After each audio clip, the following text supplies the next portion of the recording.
10월 30일 오늘 하나님의 말씀은 사도행전 14장 말씀입니다. 19절로 22절 말씀.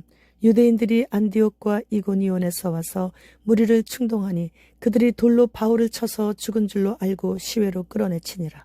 제자들이 둘러섰을 때 바울이 일어나 그 성에 들어갔다가 이튿날 바나바와 함께 더베로 가서 복음을 그 성에서 전하여 많은 사람을 제자로 삼고 루스드라와 이고니온과 안디옥으로 돌아가서 제자들의 마음을 굳게 하여 이 믿음에 머물러 있으라 권하고 또 우리가 하나님의 나라에 들어가려면 많은 환난을 겪어야 할 것이라 하고.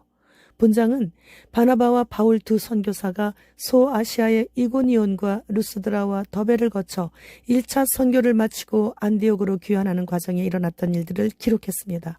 유대인들은 바울이 여호와 하나님을 버리고 자신들이 이단이라고 하는 예수님을 따르는 것에 반감과 배신감이 깊어 바울 사도가 전도하러 다니는 곳을 따라다니면서 회방을 하고 돌로 치고 하는 등 바울 사도는 자신의 동족들에게 미움을 받아 숱한 핍박으로 고통을 받으며 사역했습니다.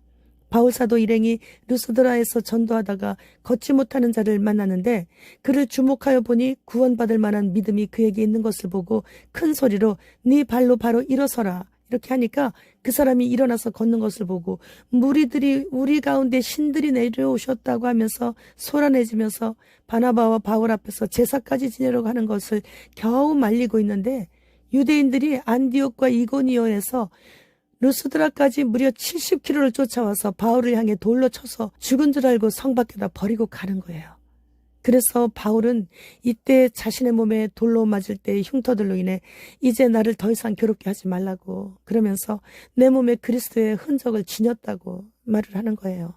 그리고 이때 바울은 자신이 몸 안에 있었는지 몸 밖에 있었는지 모르겠다고 하면서 3층 천에 가서 인간의 말로는 가히 형용할 수 없는 일들과 말들을 들었다고 자신이 아는 어떤 사람의 일처럼 그렇게 말을 했는데 이때가 바로 바울 사도가 죽은 줄 알고 내버렸을 때 그때 일이에요. 제자들이 바울이 죽은 줄 알고 장례를 치르기 위해 모두 모여 바울 주위에 빙 둘러서 있을 때 바울이 갑자기 벌떡 일어나가지고 무슨 일이 있었느냐는 듯 툭툭 털고 루스다 성으로 들어가는 거예요. 그리고 다시 더베로 가서 그 성에서 많은 사람들에게 복음을 전하고 제자로 삼고 다시 자신을 죽이려고 70km의 루스드라까지 쫓아왔던 그 사람들이 있는 이고니온과 안디옥으로 다시 돌아가는 거예요. 왜 그러냐면 거기에 제자들이 많이 있어요.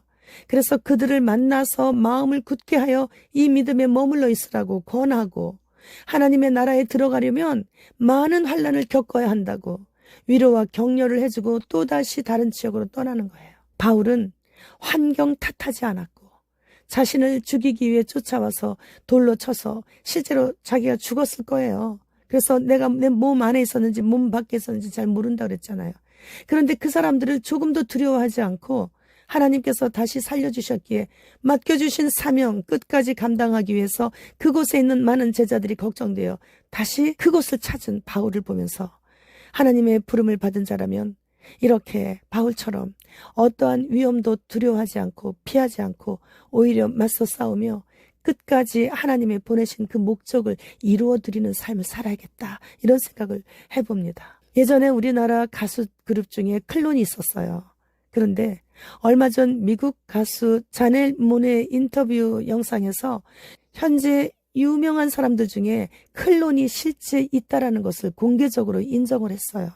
이제 곧 적그리스도가 등장할 텐데 그때 죽으셨다가 다시 부활하신 예수님의 흉내를 내기 위해서 적그리스도가 죽었다가 다시 살아나는 그런 일들이 있을 때 클론을 사용하겠구나 이런 생각을 했어요. 인간 복제는 1938년부터 시작했으니 영혼 없는 사람들이 현재 우리 주변에서 우리랑 같이 이렇게 늙어가면서 같이 살고 있을 수 있다는 것이죠. 캐나다는 지구를 깨끗하게 지키기 위해서 장애 아기를 지금부터 안락사를 시키기 시작했다고 합니다. 마라나타.